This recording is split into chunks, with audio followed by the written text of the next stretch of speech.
जय भारत, जय संविधान, जय मंडल, जय जोहार।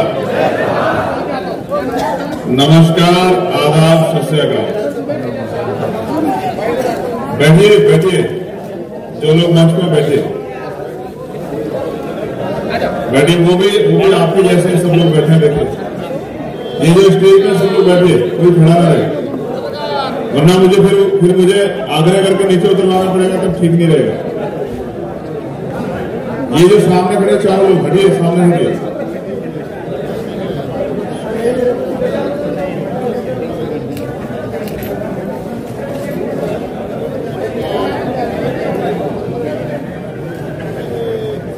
नागपुर की ये ऐतिहासिक धरती,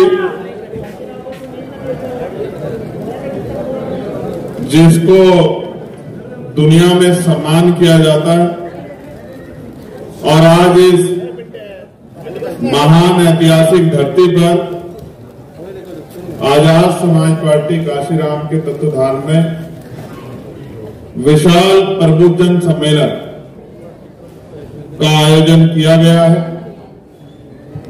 और जैसा उपासक जी ने कहा, उन्होंने मुझसे कहा था कि आपको महाराष्ट्र के कार्यकर्ताओं से मिलने आना है।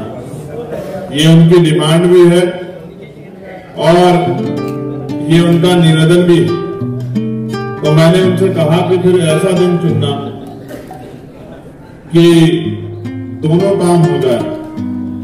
मैं उनका निवेदन और डिमांड पे भी खरा उतर जाऊं, और उस ऐतिहासिक दिन मैं धम्मचक्र प्रवर्तन दिवस के रूप में दीक्षा भूमि को नमन भी करूं।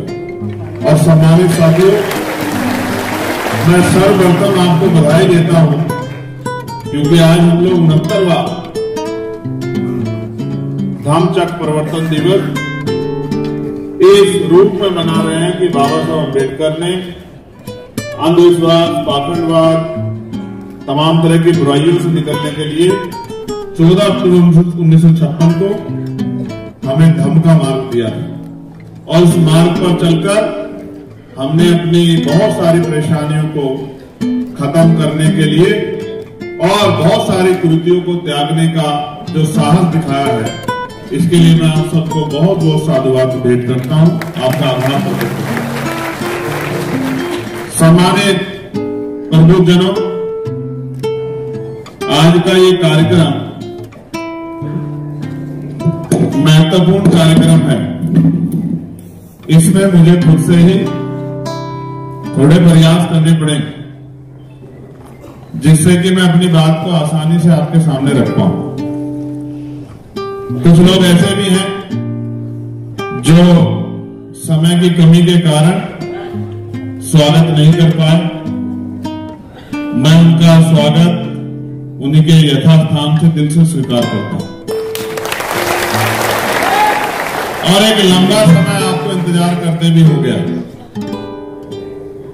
तो देरी से आने के लिए मैं आपसे क्षमा भी चाहता हूं कि हमें आने में देरी हुई। लेकिन प्रियजनों, ना देर से आने का कोई मन था और ना ही आपके स्वागत को रोकने सवाल और आपके जरिए उनके जवाब, इन बातों के साथ समय आगे बढ़ रहा हूं।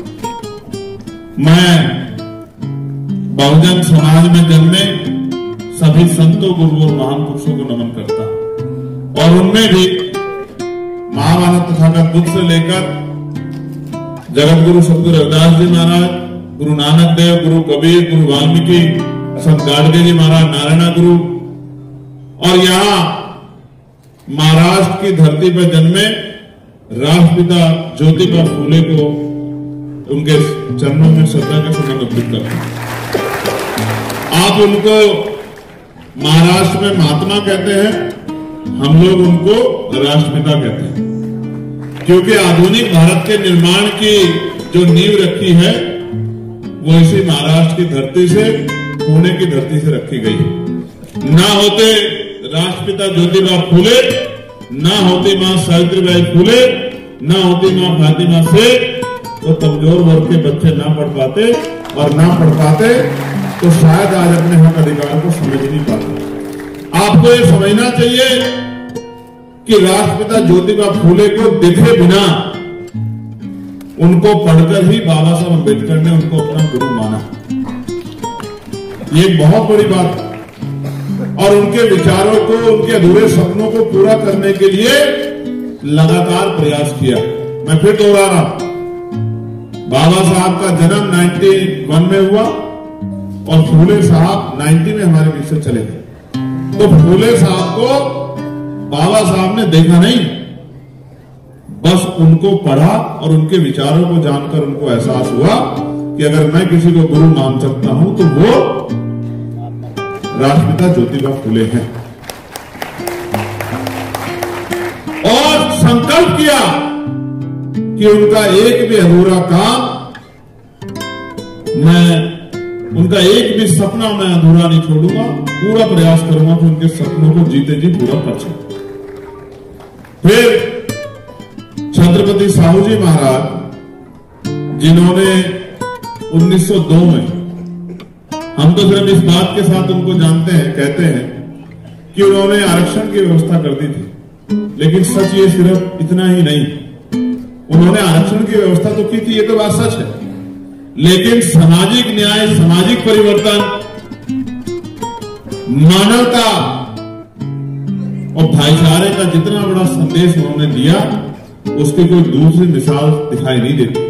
आजकल तो कोई अधिकारी कर्मचारी हो जाता है तो जिनमें से निकल के आता है उनसे मुंह मोड़ लेता है, उनसे हाथ छुड़ा लेता है। उन्होंने तो उस समय कामले साहब को चाय की दुकान खुलवाकर खुद उस पर बैठकर चाय पीकर इस तरह के भाईचारे का संदेश दिया था पूरे राज्य को कि कोई छोटा नहीं है, कोई बड़ा नहीं है, कोई राजा नहीं है, कोई रंग नहीं है, कोई ऊंचा नहीं है, कोई नीचा नहीं है, सब लोग बराबर हैं। और उन्होंने इसको सामाजिक न्याय के रूप में 1902 में आरक्षण की व्यवस्था कराकर हम सब लोगों के सामने रखा। और अपने जीते जी बाबा साहब अम्बेडकर को आर्थिक मदद करके कि वो अपने जो है पत्रकारिता के कार्य को आगे बढ़ा सके, अपने जीते जी छात्रावास खोल के, अपने जीते जी स्कूल खोल के उन्होंने हक वंचित समाज को मुख्य धारा में लाने का बहुत बड़ा प्रयास किया। और एक सभा में यही महाराष्ट्र में बाबा साहब अम्बेडकर का हाथ उठाकर भी सामने बैठे समाज को ये बताने का काम किया था कि आपका असली नेता कौन है, आपको किसके साथ खड़ा होना चाहिए। ये एक बहुत बड़ा काम छत्रपति साहू जी महाराज करते थे। और बाबा साहब अम्बेडकर के सब के बारे में तो जितना कह दिया जाए वो कम। हम एक बार को अपना अपमान बर्दाश्त कर सकते हैं, अपना उपहास बर्दाश्त कर सकते हैं, अपने परिवार का अपमान बर्दाश्त कर सकते हैं, अपने परिवार का उपवास बर्दाश्त कर सकते हैं, लेकिन बाबा साहब अम्बेडकर के विषय में अगर कोई एक शब्द भी बोल जाता है, एक शब्द भी, इसका उदाहरण में बताऊंगा, मैं हाँ भाई बात नहीं कहता, इसका उदाहरण में बताऊंगा। कोई बाबा साहब अम्बेडकर के स्टैचू को छू लेता है, उनके स्टैचू को नुकसान पहुंचाता है, उनकी तस्वीर को नुकसान पहुंचाता है, तो हमारे कलेजे में ऐसा लगता है कि जैसे हम पे चाकू चल गया, जैसे हम पे गोली चल गई है। बाबा साहब तो हमारे लिए उस हमारे हृदय में, हमारे मन में, हमारे मस्तिष्क में उस तरह का स्थान ग्रहण करे हुए जो मिटाए से मिट नहीं सकते। अभी हमारे सम्मानित गायक जो हैं वो कह रहे थे कि बाबा साहब को मिटाया नहीं जा सकता। बाबा साहब को नहीं, ना हमारे वजूद को। बाबा साहब तो ऐसे अमिट छाप हैं, जब तक हम रहेंगे उस देश का इतिहास रहेगा, बाबा साहब अजर अमर रहेंगे, बाबा साहब को कोई नहीं मिटाएगा। मैं इसका उदाहरण भी आपको बताता हूं। अभी मध्य प्रदेश में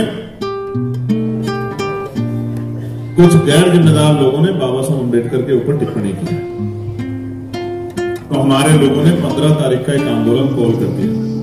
और आंदोलन, हालांकि मैं उस आंदोलन का समर्थक नहीं हूं क्योंकि मैं तो संविधानवादी व्यक्ति हूं। उन्होंने कहा इस नालायक को हम लोग 1 लाख जूते मारने का काम करेंगे, वही जाके ग्वालियर में, जिसने बाबा साहब अम्बेडकर के ऊपर टिप्पणी करने का काम।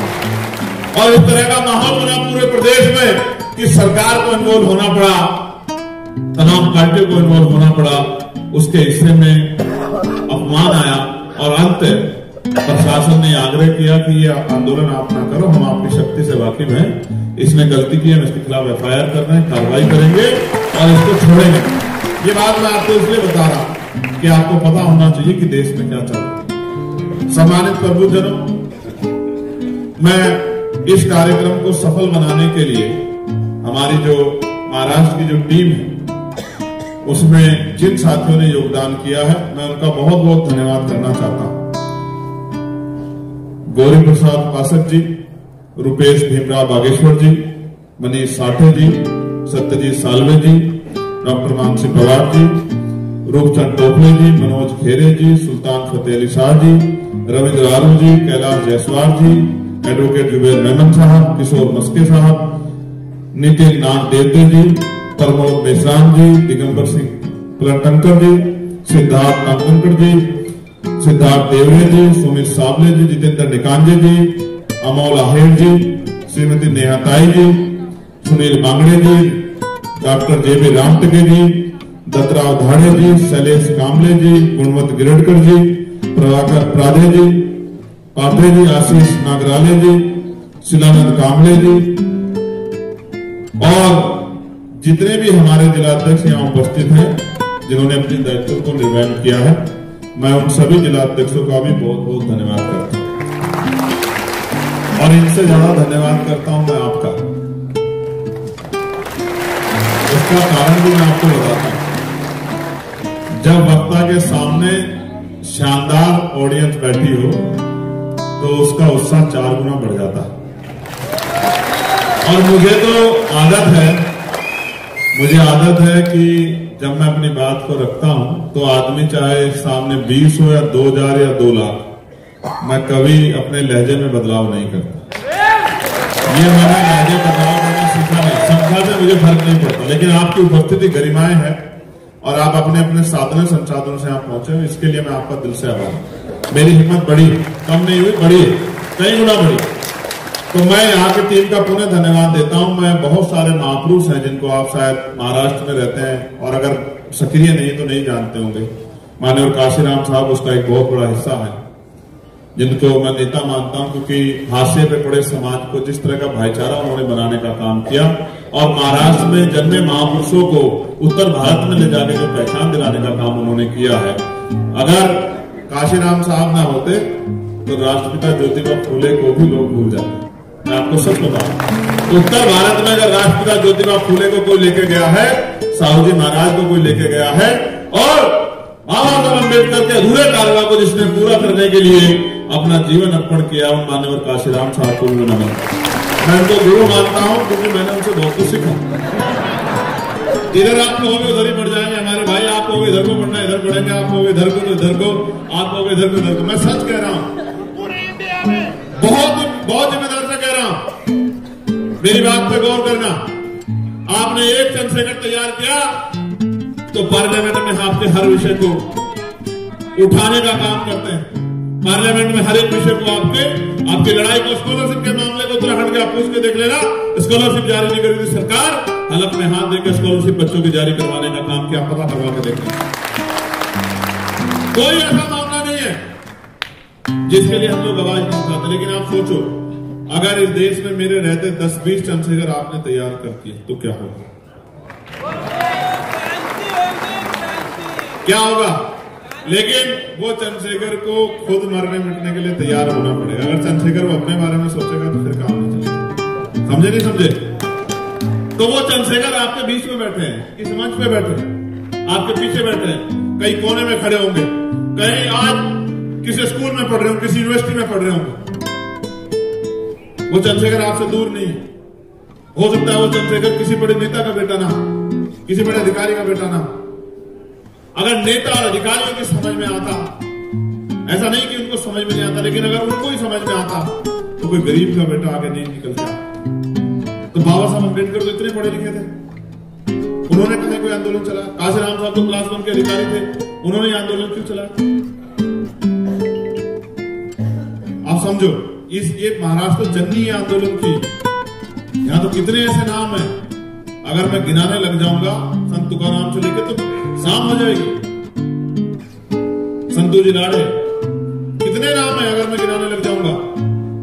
अन्ना भाऊ साठे, जिन्होंने अपनी कलम से, अपने विचारों से जो है समाज को हिला कर रख दिया, समाज में शक्ति प्रदान की। लेकिन मैं आपसे फिर कह रहा हूं, सब कुछ हो सकता है, लेकिन आप ये सोचो, जो बात मैं आपसे कह रहा हूं, इस देश में, या मैं प्रदेश की बात कर लेता हूं, मैं बार बार आता हूं तो मेरे सामने एक बात आती है कि भैया जहां हमारी बस्ती थी वहां मॉल बना रहे हैं, वहां से मेट्रो की लाइन निकाल रहे हैं, हमें उजाड़ रहे हैं भैया, हमारे घर को छीन के छोटे से कमरे में हमें बंद कर रहे हैं।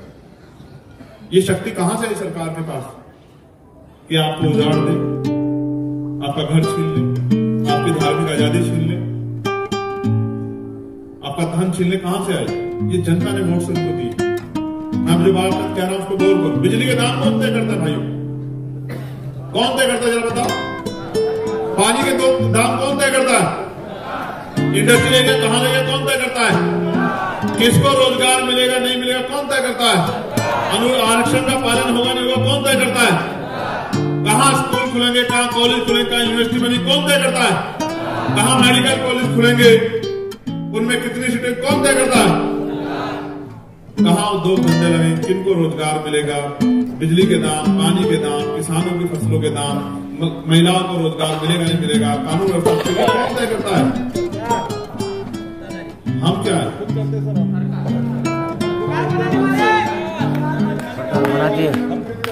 और अगर हाँ सही कह रहे, बिल्कुल सही कह रहे, क्योंकि उनका राजकाज में हिस्सा है तो वो कर रहे हैं।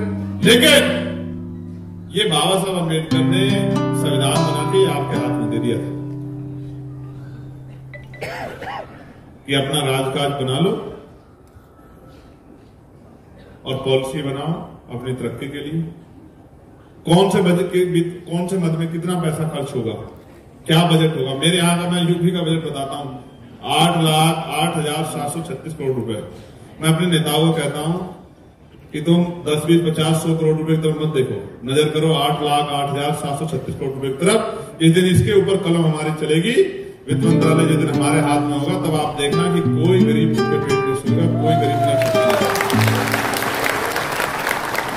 और ऐसा सिस्टम बनाएंगे, आज आपको कह रहा हूं महाराष्ट्र के मेरे परिवार के लोग, ऐसा सिस्टम बनाएंगे मेरी बहनों कि महिलाओं को घर पे रोजगार देंगे, सम्मान का जीवन देंगे महिलाओं को रोजगार देके, और महिला कितना भी पढ़ना चाहती हो उसकी पढ़ाई के बीच में पैसा बीच में नहीं आएगा। वो कोई भी पढ़ाई करे, किसी भी जो है विषय की पढ़ाई करे, उसको मुफ्त पढ़ाई कराने का काम करेंगे। एजुकेशन इतनी सस्ती करेंगे। और सबसे बड़ा काम ये करेंगे कि बदलाव कैसे होता है, जब उससे नेताओं का, देश में नेताओं की बड़ी इज्जत है, अधिकारियों की बड़ी इज्जत, जब अधिकारियों का, पॉलिसी बनाने वालों का और पॉलिसी लागू कराने वालों का हित जुड़ जाता है ना, उस जगह को देखना। आप सरकारी गेस्ट हाउस जाके देखना, आप सचिवालय को जाकर देखना, आप विधानसभा को देखना, जब उनके हित कहीं जुड़ जाते हैं तो वहां आप देखना वहां का माहौल क्या होता है। इसलिए आपको कह रहा हूं कि एजुकेशन पॉलिसी शानदार बनेगी कि जहां जिस स्कूल में, सरकारी स्कूल में किसान का बच्चा, मजदूर का बच्चा पढ़ेगा, उसी सरकारी स्कूल में डीएम का, एसएसपी का, सांसद का, विधायक का, मंत्री का बच्चा पढ़ेगा। आप देखना ऐसी शानदार एजुकेशन होगी। मैं नहीं कहता कि 2,000 रुपए देंगे, 4,000, मैं एक ही बात कहता हूं, वर्ल्ड लेवल की एजुकेशन पॉलिसी बनाएंगे कि 2,000 रुपए मिला ना मिले, लेकिन पढ़ लिख के आपका बच्चा 50,000 रुपए कमा के अपनी आंखों के आंसू पूछने का काम करेगा, आपको मुख्य धारा लाने का काम करेगा। ऐसी हेल्थ पॉलिसी बनाएंगे। मेरे पिता ने मेरे हाथों में दम तोड़ा था, मेरे आज भी याद है, 11 जनवरी 2013 को। मेरी जेब में पैसे नहीं थे, कोई नेता मेरा जानने वाला नहीं था, मैं अपने पिता को नहीं बचा पाया। मैंने उस दिन प्रण लिया था, उस दिन संकल्प कर लिया था कि इतनी ताकत बनानी है कि किसी के पिता की, किसी के भाई की, किसी की बहन, किसी पत्नी के बच्चों की जान पैसे कमी के कारण ना जाए। ऐसी हेल्थ पॉलिसी बनानी। इसलिए हेल्थ पॉलिसी तभी मजबूत होगी जब उसी हॉस्पिटल में डीएम का, एसएसपी का इलाज होगा, उसी हॉस्पिटल में मंत्री, विधायक, सांसद का और मुख्यमंत्री का इलाज होगा, जहां किसान और गरीबों के बच्चों का इलाज होता है। आप देखना क्या शानदार पॉलिसी होगी, क्योंकि जब मंत्री जी का इलाज वहां होगा, जिलाधिकारी का इलाज वहां होगा, एसएसपी का इलाज वहां होगा, तो फिर वहां डॉक्टर भी होगा, दवाई भी वहीं से मिलेगी, टेस्ट भी सारे वहीं होंगे, सुविधाएं भी होंगी, साफ सफाई भी होगी और किसी तरह की परेशानी का सामना नहीं करना पड़ेगा। आज कानून व्यवस्था क्या है? आज कानून व्यवस्था ये है कि आप कितना बड़ा अपराध कर दो, आप खुलेआम घूमोगे और गरीब आदमी निर्दोष होते जेल चला जाएगा, क्योंकि सत्ता में जो लोग बैठे हैं वो जिसको चाहे फंसा दे। तो कानून व्यवस्था इतनी शानदार करनी है, जैसे पेरियार साहब कहते थे कि महिलाएं कुछ किलोमीटर तक भी रात के अंधेरे में अकेली घुमाएं और सुरक्षित अपने आप को महसूस करें। जब तक ऐसी कानून व्यवस्था नहीं होगी तब तक उस कानून व्यवस्था को अच्छा नहीं माना जा सकता। तो ऐसी व्यवस्था लागू करेंगे कि किसी गुंडे की हिम्मत नहीं होगी किसी गरीब की जमीन और उसकी बेटी या उसके परिवार सम्मान कर वहां उठा के देख ले। ये लागू करेंगे, ये संकल्प हमने अपने दिल में किया है। और सपने देखना सीखो, सपने नहीं देखोगे तो पूरे कैसे करोगे। मैं नौजवानों से कहूंगा जो पढ़ रहे हैं वो शानदार पढ़ाई करें, और इसलिए पढ़ाई ना करें कि नौकरी करनी है, इसलिए पढ़ाई करें कि ज्ञान हासिल करना है, और नौकरी भी करनी है तो क्लास 1 की करनी है। सपने के साथ पढ़ाई करें, और जितना आप इस सपने के साथ पढ़ाई करोगे तो छोटे छोटे सपने आपके अपने आप पूरे हो जाएंगे। सपना देखो, उनको पूरा करने के लिए मेहनत करो। इसलिए मैं जो नौजवान राजनीति में आ गए जो काम करें उनसे कहूंगा अपने अंदर क्षमता पैदा करो, ज्ञान हासिल करो, किताबें पढ़ो, महापुरुषों को पढ़ो, रोज अखबार पढ़ो, जानकारी रखो कि इकोनॉमिक्स में हम लोग कहां। आपको पता होना चाहिए कि पर कैपिटल इनकम क्या है, आपको जानकारी होनी चाहिए। आपको जानकारी होनी चाहिए कि आपके क्षेत्रों में कहां उद्योग धंधे लगने का प्लान बन रहा है। आपको जानकारी होनी चाहिए कि किस क्षेत्र में कितना पैसा बजट संशोधन हुआ, किस काम के लिए वो कितना लगा है। आपको जानकारी हासिल करनी पड़ेगी। आपको जब जानकारी होगी तभी आप सवाल पूछ पाओगे ना, जानकारी नहीं होगी तो कुछ नहीं कर पाओगे। मैं आपसे फिर कहूंगा जो निजी हित के लिए जुड़ेगा वो टिकेगा नहीं, और जो समाज के हित के लिए जुड़ेगा वो रुकेगा नहीं। बिल्कुल सब सीधी बात है। आपको मुझे मिलकर, और फिर ये सोचो मत करो इंतजार कि बाबा साहब वापस आएंगे, मत करो इंतजार कि कोई और वापस आएगा। बस ये समझ लो कि हर व्यक्ति की जिम्मेदारी होती है कि वो अपने बड़ों का सपना पूरा करे। जब बाबा साहब ने जिम्मेदारी फूले साहब की अपने कंधों पे उठाई, और फूले बाबा साहब की जिम्मेदारी काशीराम साहब ने कंधों पे उठाई, यहाँ के बहुत सारे नेताओं ने कंधों पे उठाई, पूरा नहीं कर पाए, तो मेरी आपकी जिम्मेदारी बनती है कि हम उनका असल औलाद है, हम उनके असल वंशज है, तो हमें उनके अधूरे सपने को पूरा करना चाहिए। करना चाहिए नहीं करना चाहिए बताओ, जोर से बताओ, करना चाहिए नहीं करना चाहिए, ये ऊपर वाले बताओ करना चाहिए नहीं करना चाहिए। तो भाई करने के लिए फिर वो क्षमता पैदा करनी पड़ेगी, तब जाके बात आगे बढ़ेगी। आप जानते हो पार्लियामेंट हो या सड़क, मैं लगातार संवैधानिक व्यवस्था में रहकर लड़ाई को लड़ता हूं। यहां के कई एमएलए हैं, मुझे नाम लिख के दिया, इतने छोटे हैं, मैं इनका नाम भी लेना अपनी जबान से पसंद नहीं करता। ये जिनका एक एनसीपी के हैं, दो बीजेपी के हैं, ये इतने छोटे हैं मेरे कद के आगे। ये मैं वो हूं जिनपे भारतीय जनता पार्टी के बराबर का टिकट है। समझ रहे उनका तो अलायंस हो गई, मेरे पे बिना अलायंस के उनके बराबर से ज्यादा टिकट है, और ये वहां जिनका खुद का टिकट भी सुरक्षित नहीं है। इनके में क्या बयान, ये तो बयान भी इसलिए देते हैं कि ये इस तरह का माहौल बना के रखें कि अगली बार उनका टिकट हो जाए, उनकी विधायक पद बन जाए। और जिस दिन मेरी खोपड़ी घूमी और इधर हमारा अंदर काम हो गया, इनको मैं पार्षद नहीं बनने दूंगा, कहां तक कदम बढ़ते हैं। ये इसीलिए बयान देते हैं, इनका और कुछ नहीं है। मैं सच बता रहा हूं आपको, ये इसलिए बयान देते हैं इस तरह के सामुदायिक माहौल बनाने के कि इनको थोड़ा सा लोकप्रियता मिल जाए, और मेरे जैसा कोई आदमी इनका मिल जाए तो इनका नाम ले तो पूरे देश में इनका नाम हो जाए। इन बकरियों का नाम लेकर मैं कहां को आप समझो मैं आपको क्या समझा रहा हूं। ये आपको आपके रास्ते से भटकाने के लिए तमाम तरह के प्रयास करेंगे, और ये चाहेंगे कि आप इसी तरह के प्रयासों में फंसे रहे हो, लेकिन ये कभी आपको नहीं बताएंगे कि देश में वही लोग पॉलिसी बना सकते हैं जो लोकतांत्रिक व्यवस्था में सत्ता पे काबिज। अगर आप एक वोट से भी हार गए तो बाहर बैठोगे, और बाहर बैठ के आप पॉलिसी बनाते हैं, आप तो घुस भी नहीं सकते विधानसभा में, लोकसभा में। तो इसलिए मैं आपको कह रहा हूं, आपको आज नहीं तो कल शक्ति बनानी पड़ेगी, और शक्ति बना के ही आप एक से एक शानदार पॉलिसी बना के, जैसे एक पॉलिसी बन जाए कि 0 फीस पे एडमिशन होगा, गरीब परिवारों के बच्चों का 0 फीस पे एडमिशन होगा, कमजोर वर्गों के बच्चों का 0 फीस पे एडमिशन। और मैं आपको लिख के देता हूं, जिनके अंदर आगे बढ़ने की आग होगी वो दिन रात एक करके लगा देंगे, और इतनी बड़ी बड़ी कुर्सियों पे जाओगे कि ये जो लोग बयान देते हैं ना, ये उनको देखने के लिए भी ऐसे आंखें ऊंची किया करेंगे। धन्यवाद तो बाबा साहब अम्बेडकर का कि उन्होंने हमें सब कुछ दिया है, और संविधान में ऐसा ब्लूप्रिंट बना के गए हैं। एक साथी जो इस सीटी बजा रहा है, कहाँ है कौन है, जरा इसको खड़ा कर।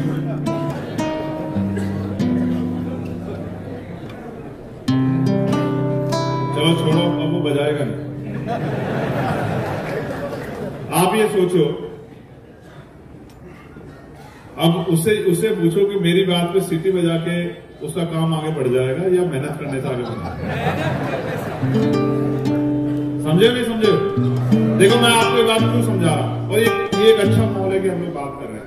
जब अध्यापक स्कूल में पढ़ाता है, बहुत गंभीरता से ना, आपके जीवन का ऐसा रहा है ये, जब अध्यापक स्कूल में पढ़ा रहा होता है और जो बच्चे इस तरह का काम करते, सिटी बजाने का, इधर देखने का, झांकने का, आपसे बात करने का, तो मास्टर तो अपनी बात को अध्यापक को पढ़ा के निकल जाता ये सोच के कि मैंने पढ़ा दिया। कुछ बच्चे गंभीर होकर पढ़ते भी, लगातार पढ़ते हैं, वही बच्चे प्रथम अंक प्राप्त करते हैं पूरे कॉलेज में, पूरी यूनिवर्सिटी में। और जो इस लेवल के बच्चे होते हैं, इधर सीटी बजाना, उधर देखना, इधर झांकना, उधर करना, तो जब पेपर में आता ना वो क्वेश्चन, तो भी वो इसे हाल में होते हैं। तो तब तो कोई किसी की मदद ही नहीं कर पाता, क्योंकि सब लोग अपने अपने उसमें लगे, सबको पास होना है। तो उनका रिजल्ट क्या आता है? क्या था रिजल्ट उनका? फिर वो घर जाकर कहते हैं कि मास्टर खराब था, मास्टर ने अच्छे नंबर नहीं दिए। मास्टर अच्छे क्या नंबर है, कुछ तो आपको भी करना पड़ेगा। तो बाबा साहब ने तो संविधान में ब्लूप्रिंट बना दिया और आपको ताकत दे दी, और पूरी व्यवस्था, आप ये भी देखो, पूरी व्यवस्था इलेक्शन कमीशन करता है। पूरी व्यवस्था, आपका पोलिंग बूथ बनाता है, आपकी वोटर लिस्ट बनाता है, घर घर पर्ची भेजता है। आपका काम जाके है सिर्फ बटन दबाना, मोहर लगाना। अगर सोचो आपसे कह दिया जाता कि भाई बूथ बनाने के पैसे आपको देने हैं, जो पुलिस सुरक्षा कर्मी लेंगे उनकी तनख्वाह आपको, उनके वेतन आपको देना, तो आप कहते हैं हमें गिरनी नहीं है वोट। समझे नहीं समझे? ये संवैधानिक प्रावधान इतना शानदार है, इतना अच्छा प्रावधान किया है कि सारी ताकत आपके हाथ में दे दी है। इस तरह से विकेंद्रीकरण किया है संविधान के जरिए कि जनता ने हाथ में ताकत दे दी। अब जनता अगर अपने दुखों से मुक्ति चाहती ही नहीं, और वो चुनाव के समय चंद पैसे लेके मिठाई में, शराब में अपनी वोट को बेच देती है, तो फिर उनके बच्चों का भविष्य भी वो बेची देती है। फिर आप ये मत समझो कि कुछ बदलाव होने वाला। इसलिए मैं आपसे कहना चाहता हूं, ये जो नया ट्रेंड आया है देश की राजनीति में चुनाव से पहले कि महिलाओं को 2,000 रुपए मिलेंगे, महिलाओं को 2,500 रुपए मिलेंगे, महिलाओं को 3,000 रुपए मिलेंगे, उनके खाते में आएंगे किसानों को, ये क्या है? ये असल में वोट को खरीदने के लिए, आपके स्वाभिमान को खरीदने के लिए सरकारों की तैयारी है। क्योंकि सरकार ये जान गई है कि गरीब लोगों की असल दिक्कत सत्ता नहीं है, क्योंकि उनको सत्ता के बारे में तो पता ही नहीं। उनके पढ़े लिखे लोग नहीं जानते तो गरीब क्या जानता है? तो उनकी सबसे जरूरी है उसके लिए रोटी, कपड़ा, मकान, और उनके लिए चाहिए पैसे। तो आप उनको सीधे पैसे भेज दो तो वो गुलामों की तरह वोट करते रहेंगे। ये नया ट्रेंड आया आपके वोट को खरीदने का, क्योंकि पहले तो रात के अंधेरे में वोट को खरीदा जाता था, चुपचाप कोई आता था कि पैसे ले लो हमें वोट दे देना। अब वो ट्रेंड बदल गया है। अब ये वो कहते हैं ना, सरकार हमारी कहती है कि अब ये वो हो गया है, क्या कहते हैं, डिजिटल हो गया है। ये डिजिटल वोट खरीदारी होगी। पैसा फेंको, तमाशा देखो। तो पैसा फेंक के वो तमाशा देख रहे हैं, लेकिन आप तो स्वाभिमानी लोग हैं। आपको तो समझना चाहिए कि इस पैसे से हमारा भला नहीं हो सकता। ये पैसा हमारी गुलामी से मुक्ति के लिए थोड़ा दिया जा रहा है। ये पैसा हमें कमजोर करने के लिए और हमारी ताकत ना बन जाए इसलिए दिया जा रहा है। इसलिए फिर आप कहते हो कि हमारी साहब हमारी जमीन छीन ली। अभी एक मेरे पास लेटर आया था, यही है 100 कुछ बीघे जमीन है, ये नीचे वाला ये वाला बड़ी फाइल 130 बीघे जमीन है, 400 दिन से आंदोलन कर रहे हैं। नागपुर में आरक्षित जगह पे 130 एकड़ भूमि में डॉक्टर बाबा साहब अम्बेडकर पार्क बनाने हेतु आवेदन। 400 दिन से आंदोलन कर रहे हैं, मैंने सुना। कितने दिन से है?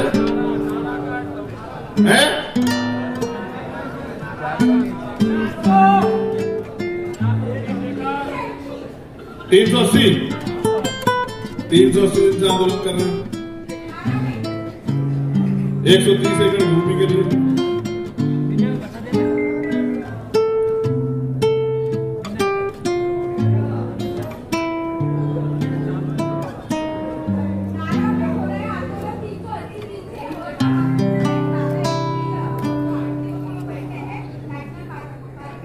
ठीक है, अब देखो 380 दिन से आंदोलन कर रहे हैं, और अभी वो माता जी मुझसे मिली थी, ताई मुझसे कह रही थी, आई बोली भैया अगर 6 महीने में नहीं बना चंद्रशेखर तो मैं यही वो कर दूंगी, शरीर त्याग दूंगी। बोली मुझसे, तो हमने कहा अम्मा काहे की जरूरत है, आप समझो 1 साल से ज्यादा समय बीत गया। इस 1 साल अगर हम लग के मेहनत कर लें तो ये नगर निगम के अंदर आता है महानगर पालिका में। तो अगर हम 1 साल मेहनत कर लें, अभी तो 1 साल का समय बचा नहीं है, तो महानगर पालिका में नीला झंडा लहर जाएगा और बाबा साहब का सिंबल वहां रखा जाएगा और फिर कोई भी आंदोलन करने की जरूरत नहीं है। एक आवेदन दे देना तो अगले दिन जो है महानगर पालिका उसको जो है प्रस्ताव बना के पास कर देगी, आपका काम हो जाएगा। आप समझे ना, हम मुश्किल रास्ता इख्तियार करते हैं, आसान रास्ता इख्तियार नहीं करते। अगर हम आसान रास्ते पे चल पड़े तो वो दिन दूर नहीं है। मैं आपको बहुत जिम्मेदारी की बात कह रहा हूँ। किसी भी समाज का नेतृत्व तो समाज का पढ़ा लिखा तबका करता है और पढ़े लिखे लोगों की जिम्मेदारी है कि समाज को सही रास्ते पे लेके चले, क्योंकि वो ही जानते हैं कि देश प्रदेश में क्या चल रहा है। बाकी बहुत बड़े समाज को नहीं पता। तो पढ़े लिखे लोगों की जिम्मेदारी है कि वो गांव में लौटे, लोगों को समझाएं, बस्तियों में जाएं, लोगों को जागरूक करें और लोगों को समझाएं कि किस रास्ते से हमारी मुक्ति होगी और किस रास्ते से हम गड्ढे में गिरेंगे। जब तक पढ़े लिखे लोग अपनी सामाजिक जिम्मेदारी को नहीं उठाएंगे, और इसलिए प्रबोधन सम्मेलन बुलाना पड़ा, पढ़े लिखे लोगों को बुलाना पड़ा, कर्मचारी अधिकारियों को बुलाना पड़ा, यही बताने के लिए, यही याद दिलाने के लिए कि अगर आज वो इतनी अच्छी पोजीशन पे बैठे हैं तो इसके लिए हमारे महापुरुषों ने अपने और अपने बच्चों का जीवन कुर्बान कर दिया। उनके ऊपर कर्ज है, उस कर्ज को उन्हें उतारना है, इसी जन्म में उतारना है, इसी जीवन में उतारना है, और जब तक कुर्सी में बैठे तभी उतारने का काम करें, क्योंकि जिस दिन आप कुर्सी से हट गए आप इस लायक नहीं रहेंगे कि आप समाज के किसी काम आ सके। इसलिए कुर्सी में बैठे उतारने का काम करें और समाज का हाथ पकड़ने का काम करें, समाज के बीच जाने का काम करें और अपनी सामाजिक जिम्मेदारी को निभाने का काम करें। अगर आप नहीं करोगे तो कौन करेगा? अगर आप नहीं करोगे तो कौन करेगा? इसलिए मैं आपसे आग्रह करने के लिए आया हूं, ऐसे मेरे साथ दोनों हाथ उठाओ। नहीं, अभी हाथ उठाओ, मैं बताऊंगा पहले क्या करना है। ऐसे दोनों हाथ उठाओ, ऐसे मुट्ठी बंद करो।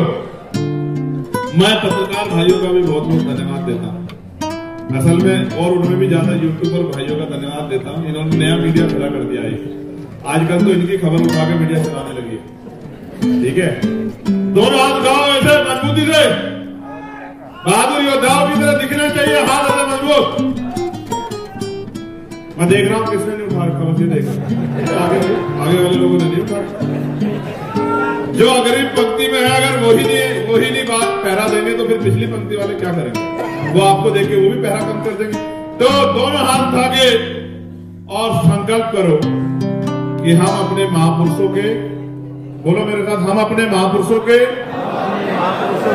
अधूरे कार्यों को पूरा करने का आज के दिन संकल्प लेते हैं। हम इसी जीवन में जो कर्ज हमारे ऊपर है उसे उतारने का काम करेंगे। अपने गरीब कमजोर समाज का हाथ पकड़ने का काम करेंगे, उनके आंसू पूछने का काम करेंगे, उनकी आवाज करने का काम करेंगे, उनके सपना पूरा कराने में मदद कराएंगे। हम औरों की तरह उनका हाथ नहीं छोड़ेंगे, उनसे नाता नहीं तोड़ेंगे, उनको कमजोर नहीं होने देंगे। आवाज इसे करो, पेन तो नहीं हुआ? हाँ, वो कहते ना जिसको जो आदत नहीं होती उससे वो काम लोगे तो उसको समझ ही नहीं आता है। अब पता नहीं आपके मन में ये आदत है नहीं है मुट्ठी बंद करने की। चलो मेरे एक और बार मुट्ठी बंद करो। जय भीम, जय भारत, जय संविधान, जय मंडल, जय जोहर, भारतीय संविधान जिंदाबाद, भारतीय संविधान जिंदाबाद, हमारे महापुरुष जिंदाबाद, भारतीय संविधान जिंदाबाद,